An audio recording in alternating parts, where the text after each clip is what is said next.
AITA for moving after winning full custody of my sons. My wife and I got a divorce last year. Our relationship failed after she was charged with felony credit card fraud and ended up pleading guilty to a lesser charge. She had been a stay-home mom to our two sons, 5 and 3, and had taken credit cards out in my mom's name to pay for God knows what. She shattered my trust. I work full-time and make a decent living, but nothing extravagant. I had no clue what my wife was doing until cops showed up at my door with a warrant and took my wife away in cuffs and took 2 laptops as evidence. When I got the full story, I filed for divorce immediately. Aside from being a criminal, she was a good mom. She tried to justify what she did by saying she was just doing what was best for our kids, which I felt was total BS given that she never mentioned wanting for anything, and any time she asked to spend on something I almost always said yes. I hired a good lawyer and asked for full custody of my kids. My ex begged me not to do that, saying she needed her kids. But she was still looking at up to a year in jail, and nothing her lawyer said could sway the judge to grant her anything more than supervised visitation. She ended up doing 90 days in jail, paying some fines and restitution, but I've allowed her to see our sons almost every time she's asked. The last year has been total hell, but we've made it work. A few months ago I was offered a much more lucrative position a few states away. I talked with my lawyer about what it would mean if I moved and what the process was. He said that since I have full custody, I have to file a petition with the court to move. So I told my wife what I wanted to do, and she exploded. She claimed I was stealing her kids from her, that she's made a lot of strides to get herself to a better place, and that she would fight me tooth and nail for her kids. Well, I filed the petition, got the go-ahead from the courts, and accepted the job. When the judge gave his ruling, my wife burst into tears and began sobbing. It was heartbreaking. I know in my head that I'm doing the right thing for my sons. They are young enough that a move like this won't be too traumatic, but I also feel like their lives have already been completely overturned and I'm just adding more to that. As for my wife, she's a wreck. She's been begging me to reconsider the move, trying everything from guilt trips, manipulation, bargaining. It's like she's going through the stages of grief. But from my point of view, she did this to herself. She lied and broke the law. I have very little sympathy for her. I know at some point she will probably try to file for partial custody, and I'm prepared for that. For now, I'm just trying to do what's best for me and my sons. Does that make me an asshole? Edit: the area my sons and I live in is a smaller community. Not everyone knows everyone, small, but close. The crime my ex committed was news here. It was in the paper. People know about it. I get weird looks when I'm out in public. People have stopped inviting my sons to birthday parties. I don't want my sons to be bullied and teased in school about their mother being a criminal. I am not going to permanently alienate my sons from their mother. I will make sure they are able to talk and FaceTime with her whenever they want. I will be the one who makes the drive back in order for them to see her until she is able to make arrangements to allow her to do so. I will continue to work with my ex to make sure she is included in things like birthdays and holidays. I know my sons and I will all need therapy from this. There is not good mental health help available where my previous job is. My new job offers on-site childcare, and I will have access to counseling and therapy for myself and my sons that we would not have access to without moving. The schools near my new job are head and shoulders above the ones near my previous job. If my ex gets her life back on track and is able to move closer to us, I'm all for it. If she does the things she needs to do in order to petition for shared custody, I don't intend on fighting her for that. But until she does that, I will not allow her anything more than the supervised visits ruled by the court. I will also not ask for any of the court-ordered child support. We won't need it. To all the people who screamed, "But she's their mother." Yes, and she always will be. And I remind my sons daily that their mom loves them very much and that she wishes she can be with them like before. I am angry and resentful of my wife, but I work very, very hard to not let any of those feelings impact my sons and their relationship with their mom. Comments. Lots of comments from OP, so a quick explanation of what the ex did. OP, she took out multiple credit cards in my mom's name after getting her SSN somehow. Racked up about $30,000 before she got caught. My mom alerted her credit card company when she saw a couple unauthorized credit checks from different credit companies, and then the authorities got involved. I had no clue. She apparently spent most of the money on clothes and toys for the kids, makeup and clothes for herself. But that's a shitload of toys and clothes, so I find it hard to believe. OP says the kids' credit is clean. She didn't just break the law, she broke my trust. She defrauded my own mother of $30,000. My elderly mother who lives on a fixed income. My mom has spent the last year putting her life back together after a person who she loved like her own daughter betrayed her. The amount of people dismissing my ex's actions without thinking of the consequences of what she did is staggering. My ex's crime might not have been violent or abusive, but the wounds are still there and will take time to heal. The whole, but she's their mother, stuff is BS. She'll still get to see our sons, I will make sure she does. But she has a long, uphill climb to earn my trust and divorce. OP, she was a stay-home mom by choice. She had a college degree, ironically in criminal science. Our state is a 50-50 divorce state, so she still got half our assets in the divorce, and since both our names are on our house title, she'll get half of that if we sell it. I'm no lawyer, so I don't know what identity theft does to one's credit rating, but I imagine it doesn't help it. She's not completely destitute. If she is allowed to move closer to us, I will welcome that and continue to work with her so she can be in our sons' lives. On his mother. OP, she was obviously very caught off guard. No one saw this coming. She had to go through so much BS to get her credit cleared up, get credit charges nullified, try to rebuild her credit. She wanted the book thrown at my ex and cussed out the prosecutor for offering a plea bargain. How his mother is doing now, barely getting back on her feet. She's on a fixed income, so this really puts a strain on her. I will probably have to step in at some point and help her. Yet another reason I want to take the new job and increased pay. The sentence. OP, in our state her original charge was felony grand theft. That carries a 15 to 25-year prison sentence. She got a plea deal from the prosecutor that dropped it below felony level, mostly because it was her first offense. Comment. This is tough. The divorce and getting full custody? Fully deserved. NTA on that account. Moving to another part of the country where she'll have no contact with them? I'm not so sold on this. I think that you're still in pain and resent her, and rightfully so, but I'm not sure this is the best you can do regarding your children's relationship with their mother. Does she have any possibility of getting a job? Of moving? Or is she a financial mess as well, and what are her living conditions like now? Have you gone to therapy? Let me be clear, she did what she did and she's been held accountable for it. You've got a right to move from a legal perspective. But moving, when you know she can't do the same, will massively screw her relationship with your children, and it will only lead to more anger, resentment, and pain. Edit based on further comments from OP, as has been pointed out, he's got a financial responsibility over his kids now as his ex isn't paying child support. All I suggest is that the relationship between mother and kid still be allowed, as far as the law is involved/allowing, with FaceTime or whatever means are possible, because further isolation won't be healthy for the kids either. OP, I don't know her full financial situation. I know she's working a couple part-time jobs and has a small 2BR apartment. Whether or not she could move I don't know. She's under probation, so she'd need to apply to move anyway. My new job pays over twice what my previous job did. It's a huge opportunity for me to provide a better life for my sons. I don't want to sit around here and wait for my ex to get her shit together.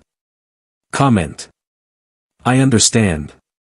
If you're moving, and to me it sounds like you've already made up your mind, I know it would be painful or not very easy, but you've got to make an effort for your kids to have their mother in their life. I don't mean any form of financial assistance, I mean, make sure they can FaceTime or talk on the phone whenever they can, as long as it doesn't interrupt their school schedule, obviously. You don't have to sit around until she gets her shit together, just try not to add obstacles. I know many petty parents who would make it impossible to schedule calls or whatever, not saying you're this kind of dad, just offering it as a suggestion to avoid a further strain, which, yes, was caused by her initially.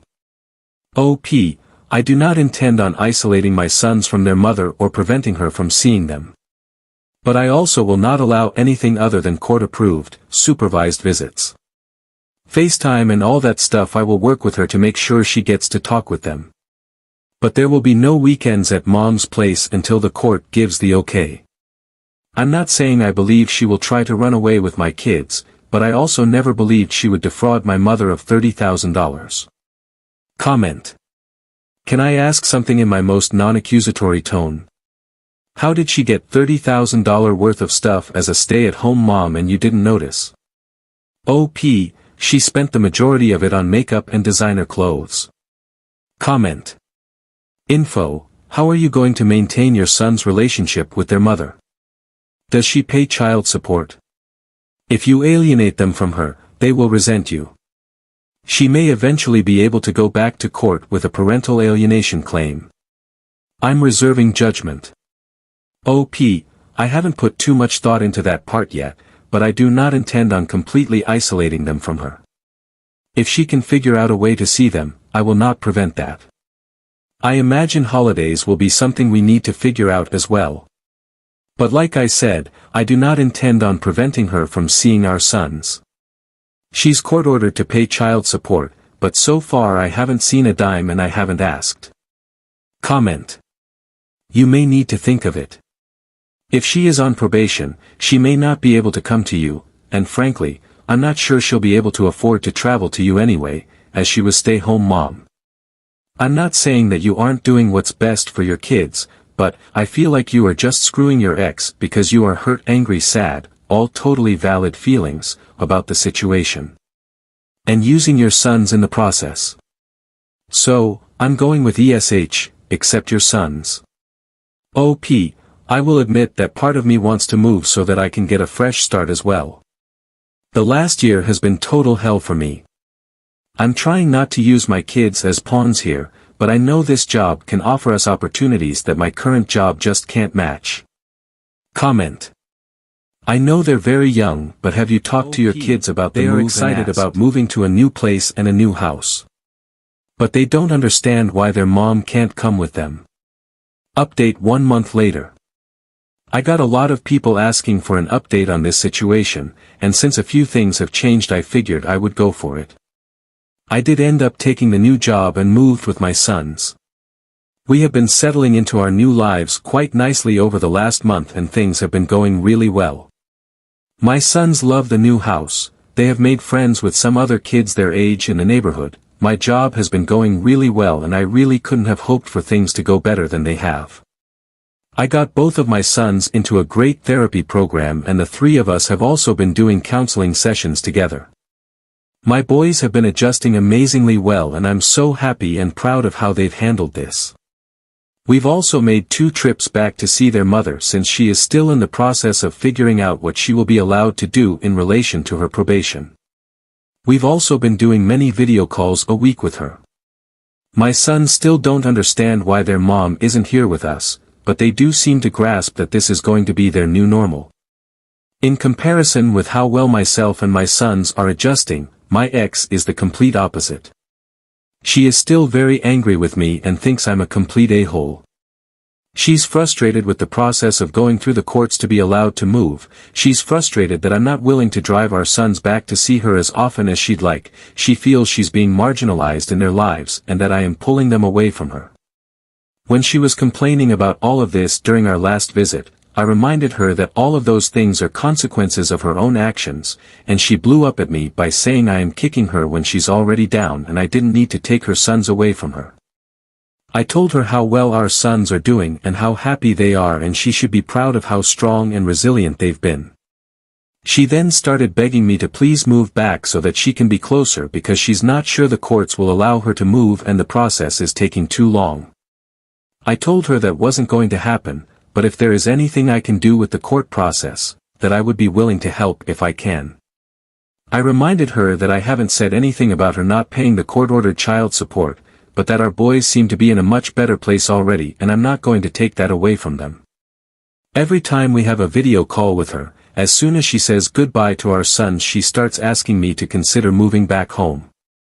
I tell her every time that it is not happening. I'm not a robot, and I do feel bad to see her so desperate and distraught, but when I look at my sons playing and laughing with their new friends, I know I've done the right thing no matter the cost to my ex. Comment. I reminded her that I haven't said anything about her not paying the court-ordered child support. How did she end up on the hook for paying child support given her status? It's a token amount based on her income. With my higher salary, I don't need her help to provide for our kids, but she hasn't made an effort to pay anything yet either. Comment. She's going to blame you when they take her tax refund, lol. She already blames me for a lot of things, we'll just add that one to the list. Comment. Just want to piggyback and say if she's not making an effort to pay child support in any way, likely no court would give her partial custody anyways. She's not showing she can support kids in any minimal capacity. Also, my father raised my sister and I alone, but courts ruled for 50-50 custody because you can't separate kids from their mother. BS. Both moms and dads can be incapable of being a parent. Her fraud history and subsequent emotional breakdown, as it seems, definitely puts her in the category of not being responsible enough for custody's sake. Keep up the good work, you sound like a great father. Comment. You are dangling that fact in front of her by reminding her. Her fears are your problem if you are the one causing the fear. You are acting like a perfect angel that has saved your kids and your wife is evil. Have you ever stopped to consider that maybe she is just broken and needs help, not kicking her while she's down? I'm not saying what she did wasn't wrong, because of course it is, but you are keeping her down and hurting her. But you don't care because she is your ex. However, you seem to forget that she is also your kid's mom. If you looked outside your little bubble, look at the effects on your kids and your ex. The effects on my kids have been positive. They are laughing and playing with friends again instead of being ostracized by people who punish them because of what their mother did. They are in therapy that we wouldn't have had access to previously. They are in childcare programs that are head and shoulders above what we had access to previously. My priority is my kids, not my ex-wife's feelings. Update 2 months later. I have full custody of my 2 sons that I have with my ex-wife. See my past posts for some backstory on our relationship and why I have full custody. Because I now live a few states away from where my wife lives, I always knew that this holiday season was going to be difficult. For Thanksgiving this year, I made the drive back to my wife's place so that she could spend the holiday with our sons. During this visit, I talked with her about plans for Christmas and told her that due to potential winter weather and the pandemic, I would prefer not to drive the kids to her again for Christmas. She did not like this and blew up on me about how I was isolating her from the kids. This was after I just drove hundreds of miles so that we could spend Thanksgiving together and that we can plan for something in the spring once the weather warms up and the pandemic hopefully calms down a bit. I did, however, make sure to do a FaceTime call with her and the kids on Christmas Eve, and told her that I would do the same thing on Christmas morning so that she could still see the kids open gifts that she sent to them. But when I went to call her on Christmas morning, she didn't answer. I tried back a couple of times but she didn't answer, and the last time it went straight to voicemail. Then, around dinner time, the doorbell rang. It was my ex. Of course, the boys were excited to see her, but I had a serious WTF moment. For a second, I actually thought about not even letting her in the house, but my sons were so excited to show her all their new toys that I couldn't do it. After things calmed down a bit, I asked her what the hell she was doing. She said she couldn't handle Christmas away from her kids, so she made the drive to see them. I told her it was messed up. She did this without telling me, but she said if she told me then I would have told her not to come. I then asked her if she got the okay from her probation officer, and she said of course she did. She then asked if she could stay for the night since she didn't have a hotel, and I allowed her to sleep in my guest room. Before I went to sleep that night, I sent an email to her probation officer asking if she had really asked for permission to travel. Since it was Christmas weekend, I didn't hear back from them right away, and my ex left the next day to head back home. That Monday, I got an email from the probation officer thanking me for reaching out to them and asking for a little more information, which I provided. A couple days later I get a call from my ex and she's screaming at me and calling me an asshole for contacting her probation officer. Apparently she hadn't told them or asked them, and now she could potentially land back in jail. She is accusing me of purposely trying to get her sent back to jail so that I can keep our kids away from her forever. That was never my intention, but I can kind of see why it looks like that to her. Does contacting her probation officer make me an a-hole? Comment. NTA, your past posts show her true concern isn't the well-being of her kids. If she truly cared about her kids, she'd do things legally. But her first committing fraud, and now breaking probation, doesn't seem like she's a very good role model to her children. Comment. NTA, actions have consequences also. I've seen your last post and I can't believe she can't admit her action that caused the divorce was wrong. Comment. NTA.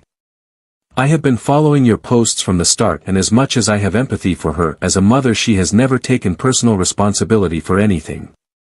She clearly, strongly, believes that it's better to ask for forgiveness than permission. Showing up at your house was way past the line, and you were incredibly kind to give her that night. Her leaving the state without her probation officer's permission is entirely on her, as is whatever consequences become of it. Comment. So how are things with your ex-wife and kids? OP, not sure how that is pertinent to anything here. Comment. Well, I saw your post history and you got a lot of hate from all the mothers on this sub for not helping your ex out when she stole $30,000 from your mom. By the way, sorry, you didn't deserve it. And last time you posted your ex violated her parole. OP, and if I felt anyone on Reddit needed an update on my life, I would post an update. Comment. I really hope you are a troll and this is not real. Because if you really reported your ex to probation because she loved them and wanted to see them on Christmas, well, you are missing a soul. OP, sadly, it is very real. But thank you for adding yourself to the list of people who think my ex should be cleared of all her wrongdoing because she's a mother.